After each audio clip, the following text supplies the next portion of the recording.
Hello and welcome to this UniCourse video. My name is Ashley and the topic of today's session is solving problems and making decisions. Now, this is going to be the first of two sessions that are focusing loosely around Unit 416, but it also links in with Unit 300 and any sort of unit linking with solving problems and making decisions. That could be, leading innovation and change. That could be project work. That could be a number of different units. So we're going to be focusing mostly today on looking at problems, the different type of problems, the different size of problems, especially for this unit. You do need to decide upon a problem that you're going to be working on to solve and find solutions and plan for the removal of that problem. So it's important to be able to consider the size and whether it's manageable for you to actually realistically be able to tackle. And also we want to look at problem definition. So looking at, the scope of the problem, the impact, and we will touch upon some tools and techniques that you can use as well. That will hopefully make it a little bit easier for you to tackle problems in the future.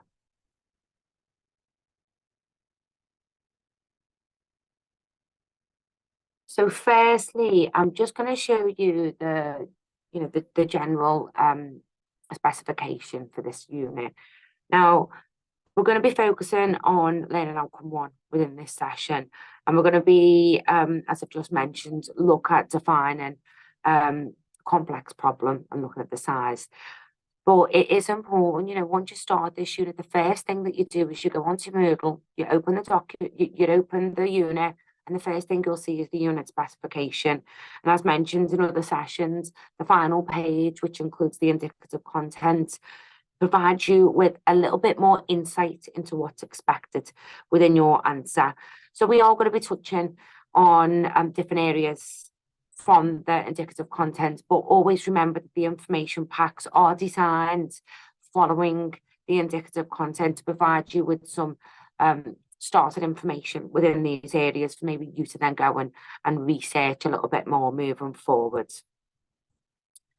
So be sure to look at that, and then the assignment brief, looking at the assignment brief and looking at the specifics on the marking criteria will give you more information as well.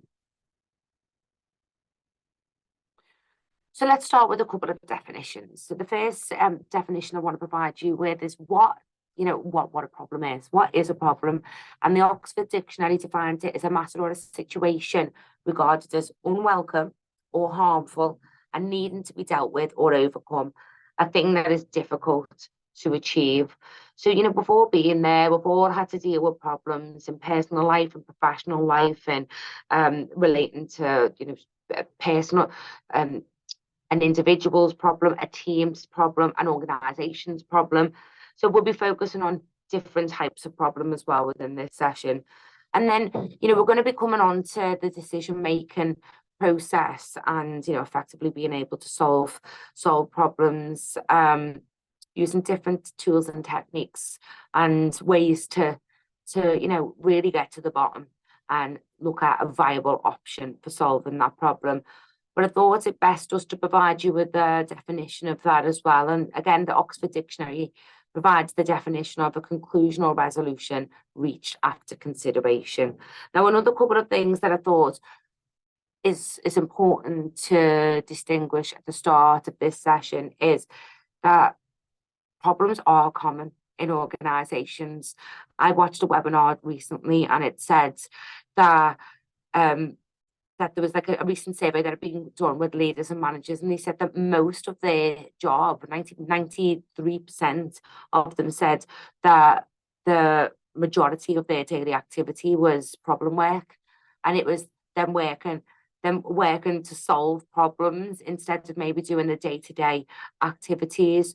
So problem work is, it's normal, it's natural, and it's something that as a line manager, a middle manager, even a senior manager, or even just a member of the team as well, to decision making and problem solving are the normal and the basic ingredients for leadership as well. More than anything else, the ability to make sound, timely decisions separates a leader from a non-leader, really. So being able to confidently approach problems is what makes a leader effective. So hopefully, throughout this unit and throughout these sessions, we'll be able to provide you with some insight into ways to actually confront problems. So I've also pointed out that, dealing with problems quickly and efficiently is what makes an organisation successful. And it is true. Some organisations, larger organisations actually have departments that focus just on problem work, on tackling problems within an organisation, or making processes, lean and streamlining lean processes to make them, more efficient and effective. And finding that, I don't know why that's just come up. That's just popped out of nowhere. So yeah, it's important to be able to get to the root of a problem. A lot of people try to tackle the symptoms of problems, a lot of leaders and managers, without getting to the root cause, and that, in turn, causes more problems down the line. So let me give you an example. If you have a major increase in customer complaints, that's not the problem. The problem is what's causing the complaint, and it takes a little bit of analysis, maybe data analysis, maybe employee questionnaires, maybe that there's many methods to be able to really analyze questionnaires, to be able to get to the backbone of them. And we will touch upon that in a bit more detail, but remember that a symptom of a problem isn't an actual cause of a problem, and keep that in your mind throughout this presentation. So there are different approaches to solving problems. One of them is the rational approach, and it looks at thinking about solving a problem from a more logical perspective. And that might be by, analysing statistics and not really taking anything else into order. So it's more about considering an organised solution to a problem, and having sort of a regimental way of approaching it. Whereas creative problem solving techniques, there's been much research into it, allows for critical thinking. And critical thinking is the process of thinking outside the box, thinking about different people's perspectives, different ideas, different approaches, maybe using different tools and techniques, looking at the problem maybe from the outside in as well. And it's about generating ideas to look at different innovative solutions to them problems. So consider the two different approaches, and maybe have a think about within your organisation, what approach do you think that you use, and do you think it works well? So have a think about that as we move forward. So problem solving requires gathering the best information possible, really, and effective problem solving within, an organisation requires collaboration with other people within the team, or maybe outside the team, or even, the external stakeholders as well. And that will allow for the most effective solutions to be thought out as well. So effective problem solving, you can think about it in like a step approach. And I mean, if I'm honest with you, you could research, and there's models out there with 8 steps, with 7 steps, and I've looked at it from a 6-step approach, and thought about maybe today we'll focus mostly on the first 2 steps, which is the problem definition and analysing the problem. And then you can move on to generating potential solutions, and then thinking about all of them different solutions and then weighing them up maybe against each other, or thinking about different methods to find out which one would work well, which one wouldn't. And that will allow you to select the best possible solution. And then considering what you're going to do to actually take action. And then once you've put together, an implementation plan or an action plan, it's about then thinking, is this working, or should we try another approach? Because, in life, doesn't always, the first solution isn't always the best solution, or the first way of, if you've implemented a solution and you just know, after a week that this isn't working for the team, for the customers, for the organization as a whole, it's important to be able to think, okay, well, let's try another option and see whether that works more effectively. But defining the problem is, it is the first step. And we're going to talk about that in detail now, okay? So just think about, before we go on to the problem definition, that if you look at this from a step-by-step approach and you're developing a plan at the end, which you will be doing in learning outcome 3, think about maybe using these titles or something similar. Or if you do go onto the model that looks at the 7 steps or the 8 steps, think about using them as sort of objectives or titles in your plan, just to allow you to make sure that you're considering each area when you're solving problems and making decisions. So let's talk about defining the problem. Now, again, a lot of people define a symptom and don't actually define the problem. If you were to say that our staff retention rate has gone up in 10% in the last year, that's not the problem. There's underlying causes that will lead to that being a problem. Or it might be customers that have been getting the parcels late 90% of the time. And that might be due to the supply chain. That might be due to the delivery, the people that you've got contracts with delivery. It could be due to a number of things, but just remember that the symptom and the cause are separate. So identify the issue or opportunity when you're defining the problem, and determine whether or not the action, whether there is an action needed. So always think about what would happen if we were to do nothing. And a lot of times organizations do know that there's problems there, and they do nothing because they haven't got the time to actually tackle the problem. Within this qualification, the great thing about it is you can be, you're allocated times most of the time by your employer to actually focus on, areas of your work like this.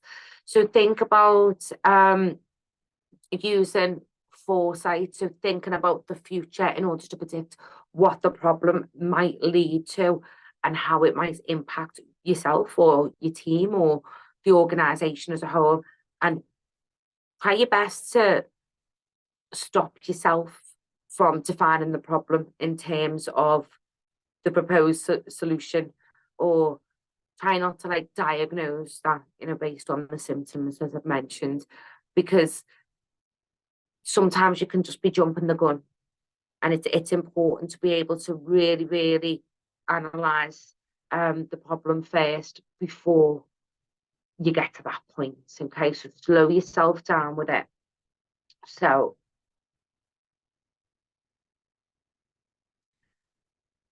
when you're thinking about what the problem's going to be, I mean, I have in the past had learners submit work and they've looked at a strategic problem, and it's been quite difficult for them to actually demonstrate that they're implementing a solution because they haven't got the authority or the autonomy to actually implement that solution.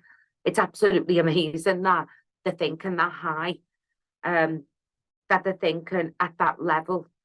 And, you know, my advice on that occasion was to take this implementation plan to the senior management team, to the people that have developed the strategy, and, you know, say to them, would you be happy for me to implement this solution to this problem that I've identified, analysed, and looked into in detail? And they might still say yeah.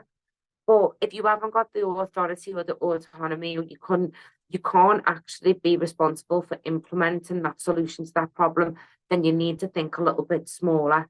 So maybe look at a problem from an operational point of view, or maybe look at a problem from a communication point of view. It might be more of a problem that's being caused between departments. Maybe it might be because you're based in different areas. Maybe it could be down to the team themselves and their skills, their knowledge, their behaviours, their core competencies. It might be that a new technology, a new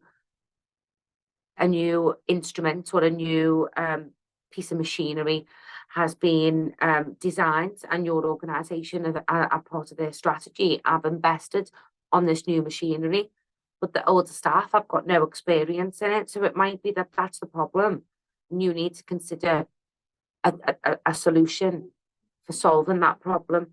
So it might be that, you know, that you look at different training options, and maybe you think of, you know, doing a cost analysis on each of them, and maybe a weighted decision making exercise to see which one would fit the best within the organisation. So that focuses more on the skills and behaviours and the competencies. The team and department, that might look at, you might want to look at different types of problem in relation to, might be like staffing, it might be rotas, it might be linked to professional development, it might be linked to mental health strategies within the workplace. It could be linked to maybe seating arrangements and whereabouts. You know, it might be that they're all on different floors, but two departments need to link in, and the communication's becoming a major problem.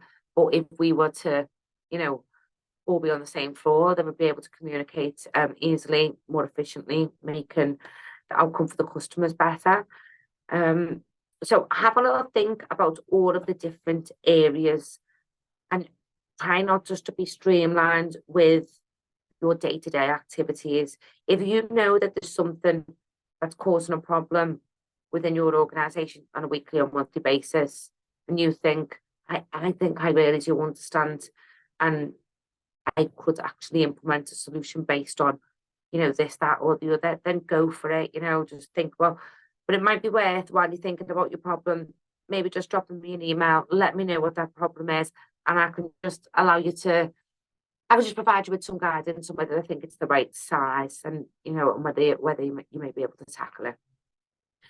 So it's important when trying to get to the nitty-gritty of, you know, defining that problem, to identify what the desired result is. So this will help you to then frame the problem and provide a clear problem definition. So even, you know, even if you, and there are all loads of different techniques for this, and we're going to touch on that in a little bit, but providing like a scope for you know, what the problem is about. So, you know, you're identifying the symptoms. So this is impacting. These are the symptoms. You know, people are unhappy.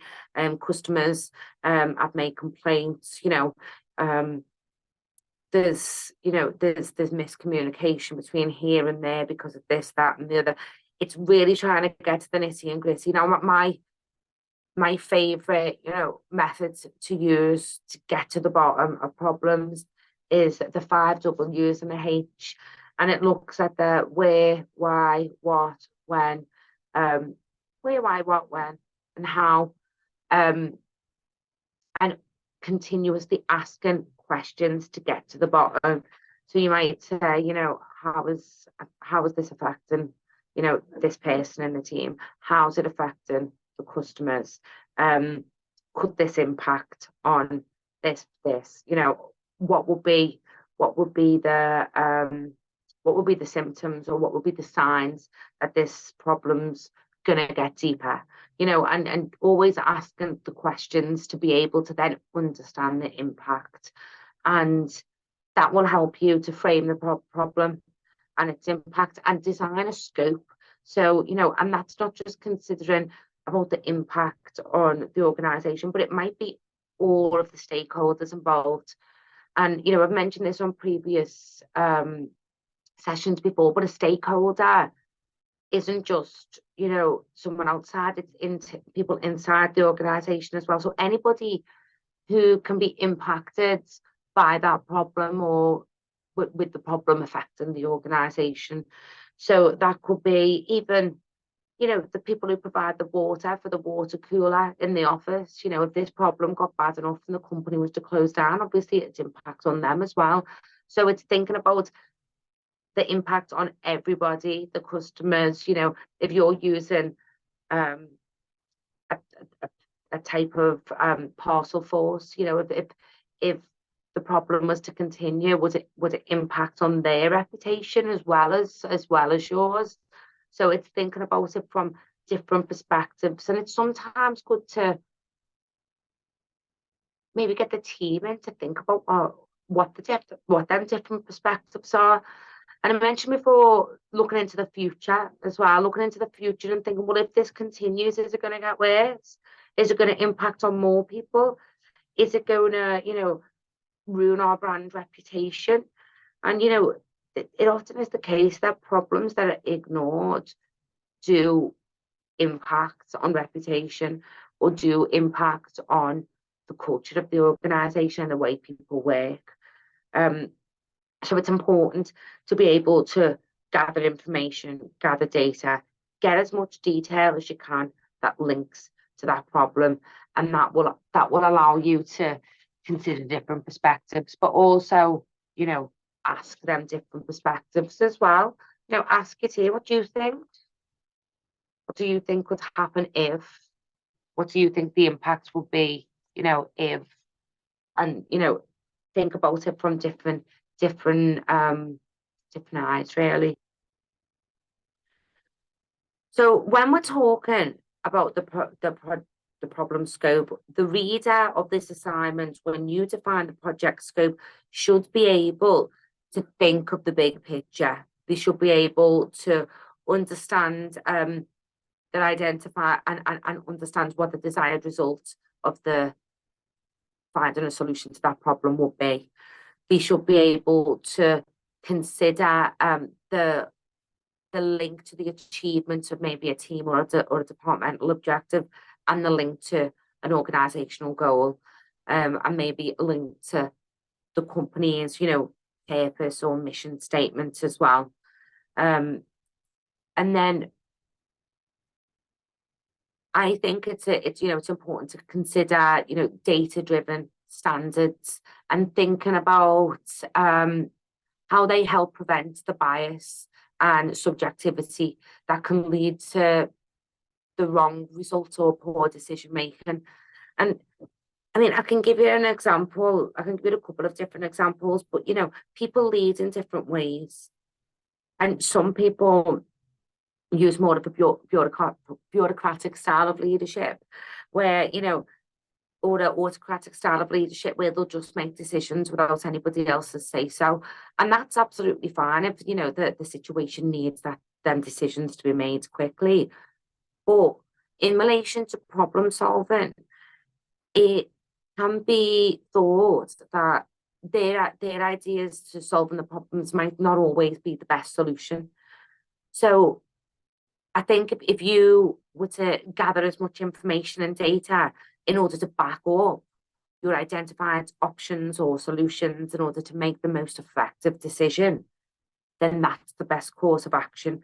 It's important to be able to follow a step-by-step approach and not skip past them in order to be able to understand that problem fully.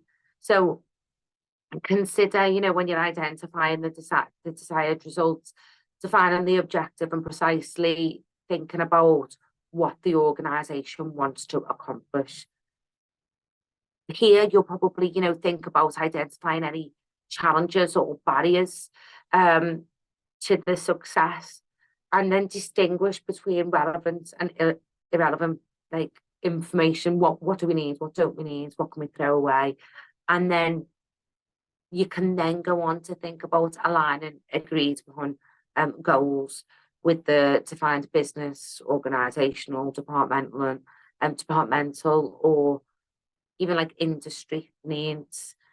So yeah, identifying that desired result. How, what would success look like? How would this, how would we want this to look? It's a good way to be able to then think about what you can do in the middle to sort of get there. And then, so using business goals to drive decision making also includes analysing data in the context of overall business objectives, and ensuring like goals are defined, like agreed upon with everybody who's involved in that goal, really. And that doesn't necessarily mean just the people that are involved in the problem solving, a case or situation. And then, it's something that I repeat like throughout all of their videos, but always considering who needs to be involved, or who needs to be communicated to in specific pieces of information. Is there any sort of communication plan that links in with the implementation plan? And if there is, it's good. It's good to be able to think about how you're going to communicate what's happening to the whole team, and maybe planning that out and considering which ways you think might be best for different departments or different people in the team, or maybe the external stakeholders, for example. Yeah, so always consider them different areas when defining a problem and putting together that problem scope. Okay, now let's look in a little bit more detail at analysing the problem. And there's loads of different techniques that you can use here. And, a lot of them are really good and are proven to work. Some of them are quite simple. Some of them are just repeated by the organisation every time that they go into problem solving sort of meetings, or tackling a problem. In my opinion, using different techniques for different types of problems probably works best. As in the past, I've noticed that organisations have used like the same technique, like brainstorming, for example, over and over again, and it just becomes sort of repetitive. And although it has its benefits, it's about identifying a large number of potential solutions from different people and combining them, or developing or expanding each idea until the best solution is found. It can sometimes be timely. You need a couple of people to be getting involved in that. So it might be that from one perspective or one problem to the next, you might try different types of techniques in order to be able to analyze that problem, and maybe give different departments or people the opportunity to tackle problems and not just have the same problem solving force. We'll call it a problem solving force, couldn't we? So yeah, so think about that. So I've noted down a couple here, and I know I keep mentioning try not to diagnose the problem based on symptoms, but I can't say it enough. It's something that people do, and they just have a tendency to jump straight to. So these techniques are really good for allowing you to not be able to do that. I'll talk about them a little bit in detail, but I want you to go away and research these and consider, what my organisation use at the minute, or what do I think might work well. So analogy is identifying a solution that solves a similar problem and using that solution to solve the current problem. So loads of organisations do that. Well, this has worked before, so let's do this again. Or they might even say, oh, this organisation's done this, so maybe we can do the same sort of thing. So it can be useful. It can be a quick way to sort of a technique to use as well, you know, especially when you're comparing it to brainstorming, as that can take quite a bit of time. And with brainstorming, I think it's quite important as well to have a leader of a brainstorming session that sort of reins in certain things and keeps it on track so it doesn't go off tangent and lead to like scoop. So the next one, reduction, is about transforming the problem into a different problem for which real solutions already exist. And this tends to happen quite a lot. It like, well, this is the problem, but if we were to fix this, it would just lead and pass the problem on to maybe another department or another team or another part of the organisation. And it's not an effective way to work, although sometimes it needs to happen in order to see a return of investment. And then maybe you can tackle the problem from you know, where it's being sort of sent to, with a bit more time at a different time. So have a little think of that. Root cause analysis, you know, it's probably one of the most commonly used for big organizations. And, you know, I think it's a useful tool to use. And it focuses on identifying the problems of root cause. So, you know, using even the 5 whys, you know, just asking the continuous question, why is this problem happening? Why is it happening? And just keep on asking questions to be able to eliminate the underlying issues rather than only addressing the symptoms. So trying to get to the bottom by using different questioning techniques. And then trial and error. And you know, in more industries than others, trial and error is, you know, used a lot. I think, you know, in the medical industry, trial and error is used quite a lot. I know you probably wouldn't like to think of it, but it's that way. But they consider maybe, well, this is what we think that it might be, and maybe if we were to give them this type of medication, that would sort of diagnose it. Or maybe if we used this medication and that didn't work, then maybe it could be this. So trial and error is used in some industries more than others, and it's often used in situations where there's little information available. And it's best used for solving simple problems that have few consequences from solution failure. And sometimes it's just trying to consider some course of action rather than no course of action. And, you know, again, the threat of doing nothing really. A couple of things, you know, that I think we need to point out is when we talk about gathering data to be able to get to the root cause of a problem, gathering information to be able to get to the root cause of a problem, it's important to understand the difference between data and, you know, information. Sometimes people use the words interchangeably, because they are sometimes used side by side, but, you know, data is a collection of numbers or statistics or values that can then be processed and used to inform and provide information for. So, you know, a good point to make here is the use of data.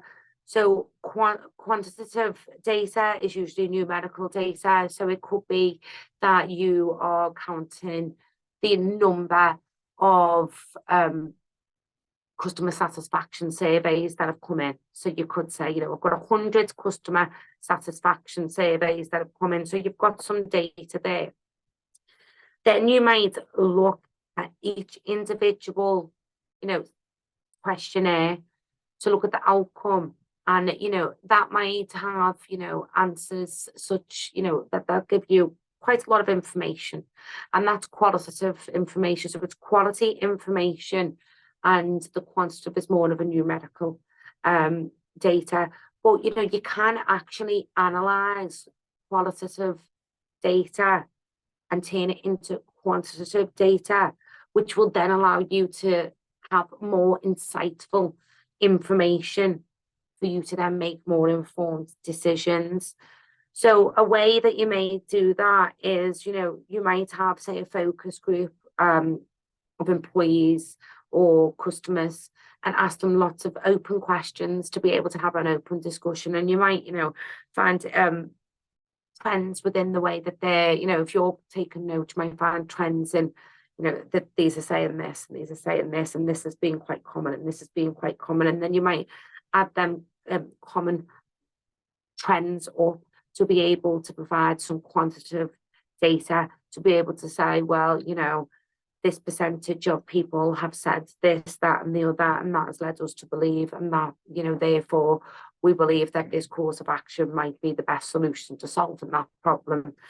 So when we talk about primary data, it's data that can be collected by, you know, the first hand, whereas secondary data is more like maybe models or research or reports or industry like annual reports or trends or things like that.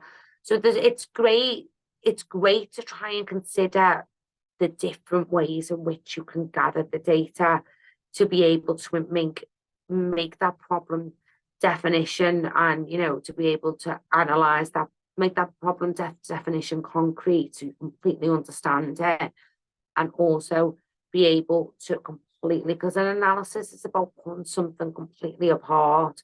So you've got that problem definition, you understand the scope, you understand the impact, and now you're pulling it completely apart using primary data, secondary data, quantitative data to provide you with the best possible information that you can, to then go about considering your solutions and your options and your different opportunities for, you know, solving that problem.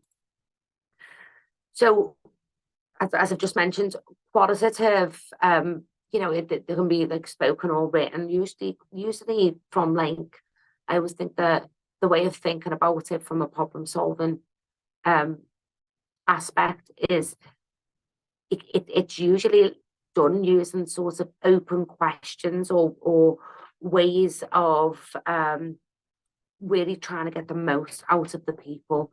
So spoken or written piece of data can be transformed into quantitative numerical data piece that can be measured, and then that measured data can then be transferred into information and then used to solve the problem. So I hope I haven't lost you there. There is quite a bit in the information pack and resources on Moodle that breaks that down a little bit further, because I think once you understand how to extract data, analyze data, you can really, really start thinking critically. And that, you know, will only allow you to become better at solving problems and finding really good problem solving approaches. So I know we're not going into detail about lean management yet, or, you know, we're not pointing to that, but I do think it's important to be able to point out that different types of organizational waste can lead to problems in the organization. So I thought it might give you some ideas on how to identify a problem. So it could be defects, it could be overproduction, it could be weight, and it could be unused talent, extra processing, motion, inventory, which could be like caused by supply chain issues, or transportation. So have a little think about, you know, considering the waste management, and that could maybe link in to maybe other sort of lean methodologies as well, which is another video for another day. But I thought this might give you a couple of ideas on identifying a problem, and I thought I'd give you a couple of different ones as well. So faulty goods might be a problem, any sort of manufacturing problems that you think might be in your realms to solve. waste of skills or people being underutilized, and on the opposite side of that, people maybe being, maybe having lots of experience, but maybe not having the backup of the academic qualifications to concrete that knowledge, to be able to then maybe go and deliver training in-house, maybe something like that. Participation, so thinking about trying to get, and I think fairness as well comes in here, like making sure that you've got the fairness. Your problem might even relate to health and safety, it might relate to risk assessment, it might relate to delegation and the chain of command, and maybe how you can't make effective decisions because you haven't got the authority to make them decisions, and maybe that's causing bottlenecks within the organization because it needs to go past this person, this person, this person before you can actually action any solution. It might also be some sort of technology. We had somebody recently that did a unit, I think it was unit 300 actually, and her idea was that they were getting lots of customer complaints, and they were also analysing the website and understanding that people were coming onto the website and then leaving straight away, and they found out by doing a root cause analysis that it was actually the website that was causing the issues.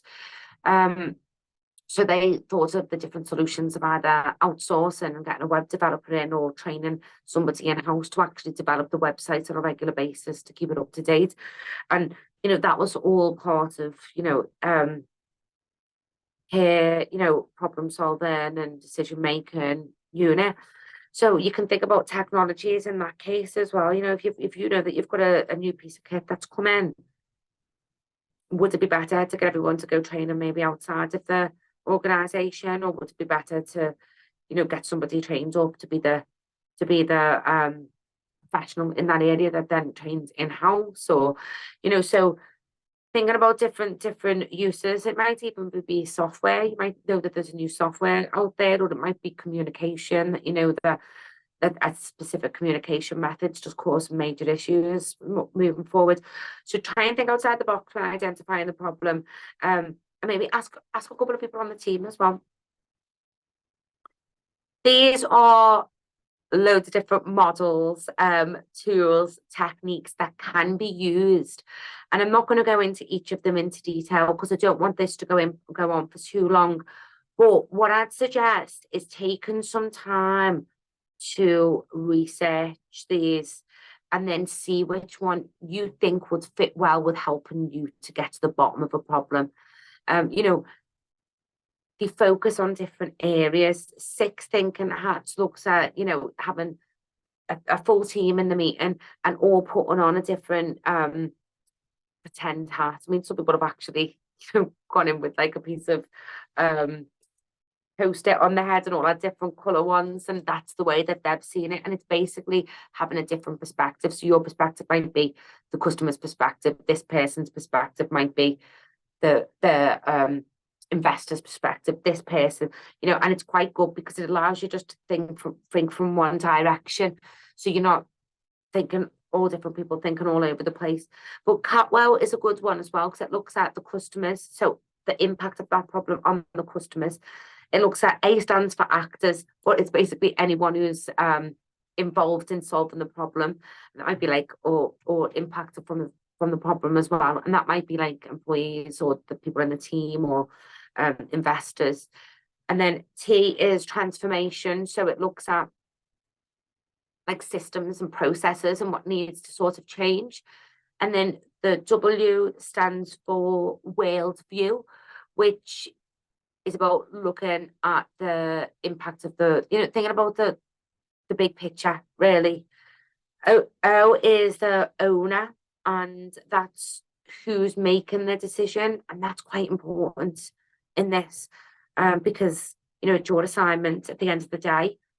You need to be having a lead role in making the decision to solve the problem.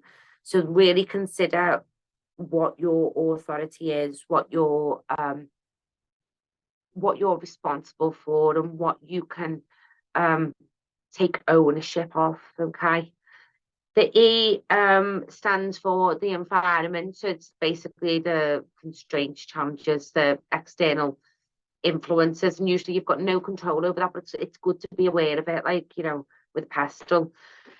So yeah, there's a couple of different ones. You know, task boarding is really good for outlining a problem, and you know, I've seen it done where, you know, people have used different colour post-its. It's sort of a little bit like Kanban, which if you want to look into that, research that as well. But it looks at, you know, using different colour post-it notes to break down and identify the path towards the completion of a decision, really. So it breaks it down and looks at all the different avenues that can affect or impact on the problem solving process.